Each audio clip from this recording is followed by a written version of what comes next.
가톨릭 교리서 29번째 634항. 죽은 이들에게도 복음이 전해졌습니다. 예수님께서 저승에 가심은 구원의 복음 선포에 충만한 완성이다. 이는 예수님의 메시아적 사명의 궁극적 단계이며 시간 안에 압축된 단계이지만 구원된 모든 사람이 속량에 참여하게 되었기 때문에 구원사업이 모든 시대 모든 장소의 모든 사람에게 미친다는 실제적인 의미에서 무한히 방대한 단계이다.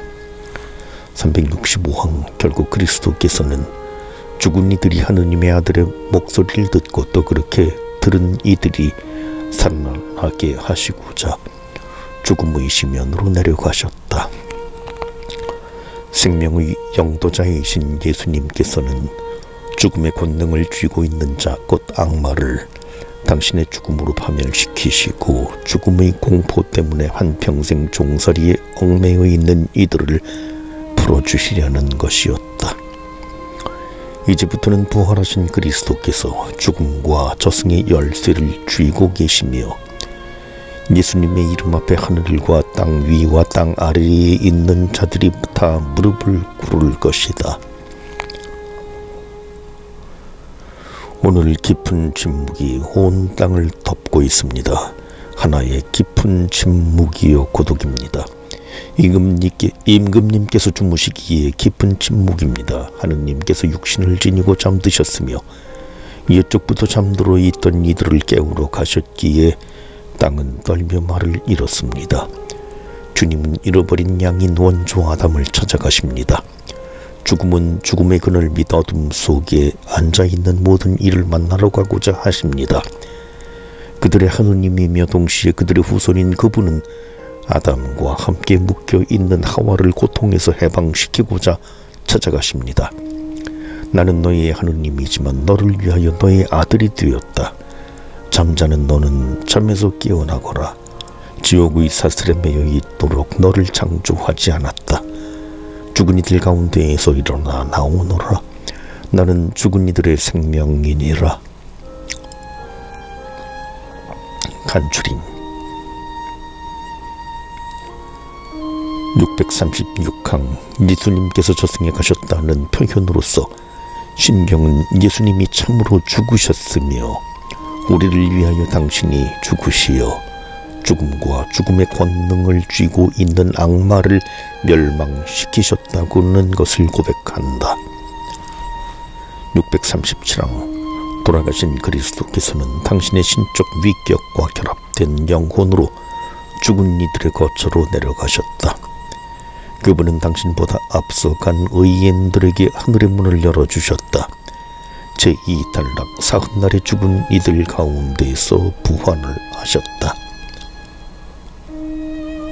638항. 우리는 여러분에게 이 기쁜 소식을 전합니다. 우리 선조들에게 하신 약속을 하느님께서는 예수님을 다시 살리시어 그들의 후손인 우리에게 실현시켜 주셨습니다. 예수님의 부활은 그리스도에 대한 우리 신앙의 진리의 정수이다. 초대 그리스도교 공동체가 이를 중심 진리로 믿고 실천했으며 성전이 근본 진리로 전승하였고 신약 성경의 기록으로 확립되어 십자가와 함께 파스카 신비의 핵심 부분으로 가르쳐 온 신앙 진리이다. 그리스도 죽은 이들 가운데서 부활을 하셨도다. 당신 죽음으로 죽음을 이기시고 죽은 이들에게 생명을 주셨도다. 1. 역사적이며 역사를 초월하는 사건. 639항. 그리스도의 부활 신비는 신약 성경이 증언하듯이 역사적으로 분명한 사실들을 보여주는 실제 사건이다. 서기 56년경에 이미 바오로 사도는 고린도 신자들에게 다음과 같은 편지를 보냈다. 나도 전해받았고 여러분에게 무엇보다 먼저 전해준 복음은 이렇습니다. 곧 그리스도께서는 성경 말씀대로 우리의 죄 때문에 돌아가시고 묻히셨으며 성경 말씀대로 40날에 뒤에 살아나시어 케파에게 또 이어서 12사도에게 나타나셨습니다. 사도는 여기서 다마스쿠스 성문 근처에서 개종한 뒤 알게 된 부활에 대한 살아있는 전승을 말하고 있다. 빈 무덤. 640방. 어찌하여 살아계신 분을 죽은 이들 가운데에서 찾고 있느냐? 그분께서는 여기에 계시지 않는다. 되살아나셨다. 파스카 사건의 테두리 안에서 발견하는 첫 번째 요소는 바로 빈 무덤이다. 빈 무덤 자체가 부활의 직접적인 증거는 아니다. 그리스도의 시체가 무덤 안에 없다는 사실은 달리 설명될 수도 있다. 그럼에도 빈 무덤은 모든 사람에게 핵심적 징표가 된다. 제자들이 빈 무덤을 발견한 것은 그리스도의 부활 사실을 인정하는 첫걸음이었다. 먼저 거룩한 여인들의 경우가 그러했고 다음에 베드로의 경우가 그러했다. 예수님께서 사랑하신 제자는 빈 무덤 안으로 들어가 아마포가 놓여 있는 것을 발견하고 보고 믿었다고 한다. 이는 그가 빈 무덤의 상태를 보고 예수님의 시체가 없어진 것은 사람이 한 일일 수 없으며 라자로의 경우와는 달리 예수님이 단순히 지상의 삶으로 돌아가신 것이 아님을 알게 되었다는 사실을 전제로 한다. 부활하신 분의 발현. 641강. 막달라 여자 마리아와 다른 거룩한 여인들이 처음으로 부활하신 분을 만났다. 그들은 성금요일 저녁에 안식일이 다가오기 때문에 서둘러 매장했던 예수님의 시신에 향료를 마저 발라 드리려고 무덤에 갔다. 그러므로 그리스도의 부활을 사도에게 알린 첫 사람은 여인들이었다. 그 다음으로 예수님께서는 사도들에게 나타나시는데 먼저 베드로에게 그리고 이어서 12사도들에게 나타나신다. 베드로는 형제들의 믿음을 굳건하게 해주도록 부름을 받았기에 그들보다 먼저 부활하신 그분을 보았고 그의 증언을 듣자 공동체는 정녕 주님께서 되살아나시어 시몬에게 나타나셨다고 외친다. 642강.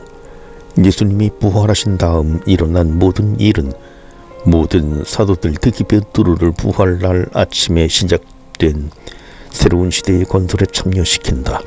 그들은 부활하신 분의 증인들로서 그분 교회의 주춧돌이 되었다.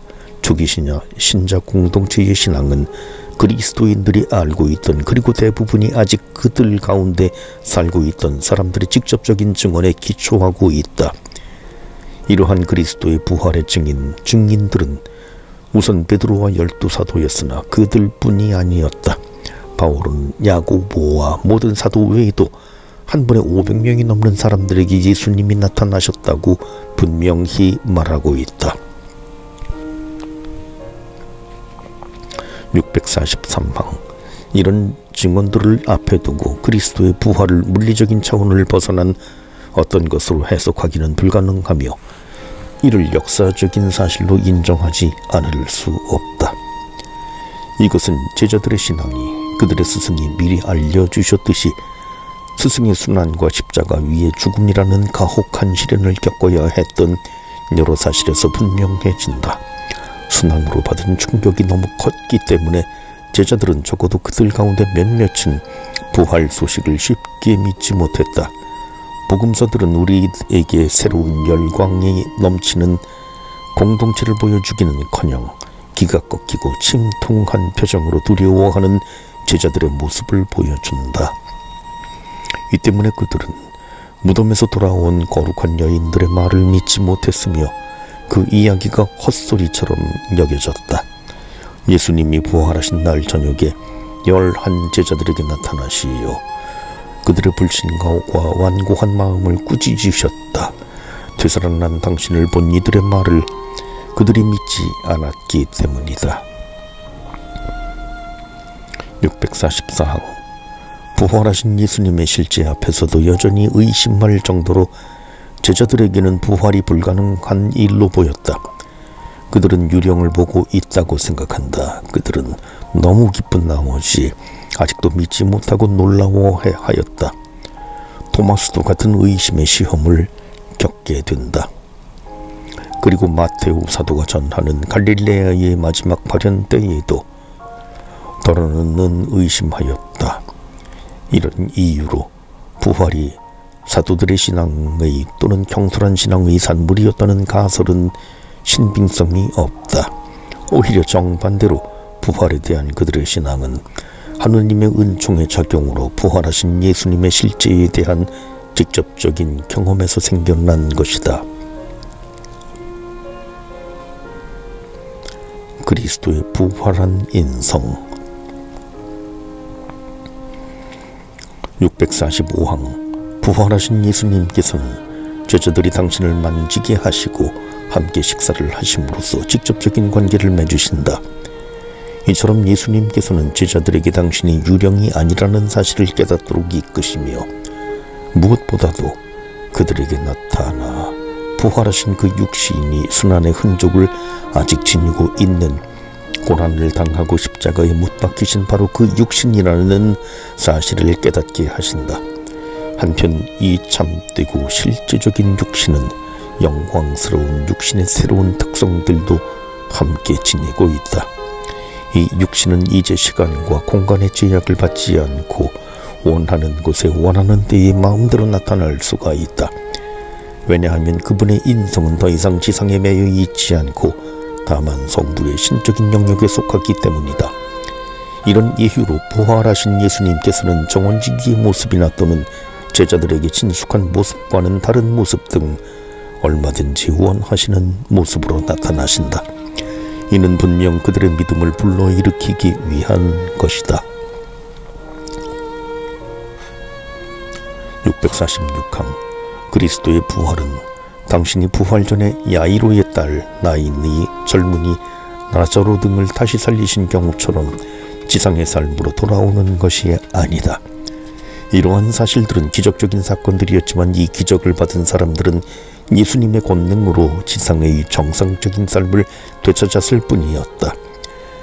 때가 되면 그들은 다시 죽게 될 것이다. 그리스도의 부활은 본질적으로 다르다.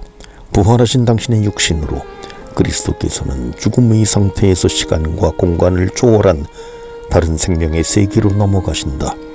예수님의 몸은 부활을 통하여 성령의 권능으로 충만해진다. 예수님의 몸은 그 영광스러운 상태로 하느님의 생명에 참여한다.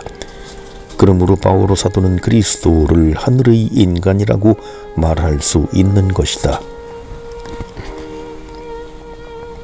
초월적 사건인 부활.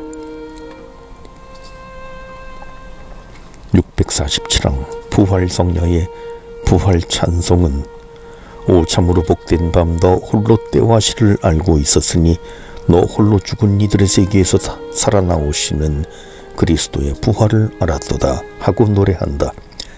사실 부활 사건 자체를 눈으로 목격한 증인은 아무도 없었고 어느 복음사가도 그것을 묘사하지 않았다. 누구도 부활이 물리적으로 어떻게 이루어졌는지를 말할 수는 없었다. 더구나 다른 생명으로 넘어간다고 하는 부활 사건의 핵심은 감각기관으로 지각할 수 없는 것이다. 빈 무덤이라는 표징과 부활하신 예수님을 사도들이 만났다는 사실로 부활이라는 역사적 사건이 확인되지만 역사를 초월하고 넘어선다는 면에서 부활은 여전히 신앙의 신비의 핵심에 머물러 있다. 바로 이런 까닭에 부활하신 그리스도께서 세상에 드러내지 않으시고 다만 당신 제자들 갈릴레아에서 예루살렘으로 올라간 이들에게 여러 날 동안 나타나셨다. 이 사람들이 이제 백성 앞에서 그분의 증인이 된 것이다. 이 부활 거룩한 삼위의 업적. 648항. 그리스도의 부활은 하느님께서 피조물과 역사 안에 초월적으로 개입하셨다는 점에서 신앙의 대상이다. 부활 안에서 삼위 하느님께서는 동시에 함께 일하시며 또 각 위의 독자성을 드러내기도 하신다. 그리스도의 부활은 당신 아들 그리스도를 다시 살리시고 그로써 그 인성을 그 육신과 함께 삼위일체 안으로 완전히 이끌어들이신 성부의 권능을 통하여 이루어졌다. 예수님께서는 결정적으로 거룩한 영으로는 죽은 이들 가운데에서 부활하시어 힘을 지니신 하느님의 아드님으로서 계시되신다. 바오로 사도는 성령의 활동을 통하여 예수님의 죽은 인성을 되살리시고 그분을 주님의 영광스러운 상태로 부르신 하느님의 권능이 드러난다고 강조한다. 649항 성자께서는 당신의 신적 능력으로 부활하신다. 예수님께서는 사람의 아들이 많은 고난을 당하고 죽었다가 부활할 동사 부활하는 능동태 것이라고 예고하신다. 또 다른 곳에서는 이렇게 분명히 말씀하신다. 아버지께서는 내가 목숨을 내놓기 때문에 나를 사랑하신다. 그렇게 하여 나는 목숨을 다시 얻는다. 아무도 나에게서 목숨을 빼앗지 못한다. 내가 스스로 그것을 내놓는 것이다. 나는 목숨을 내놓을 권한도 있고 그것을 다시 얻을 권한도 있다. 예수님께서 돌아가셨다가 다시 살아나셨음을 우리는 믿습니다.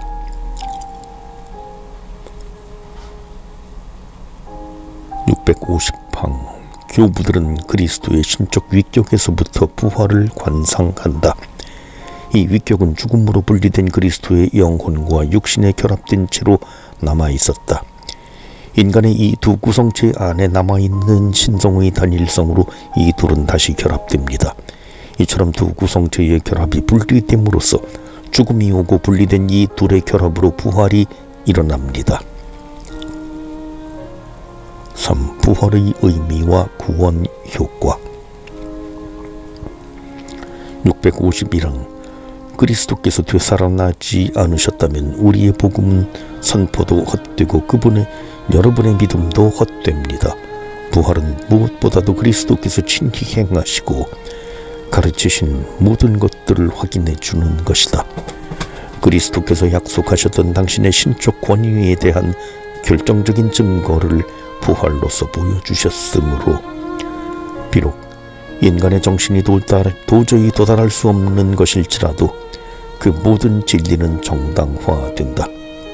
652항 그리스도의 부활은 구약의 약속과 예수님께서 사시는 동안 하신 약속의 실현이다. 성경 말씀대로라는 표현은 그리스도의 부활이 그 예언들을 성취하는 것이라는 점을 가리킨다.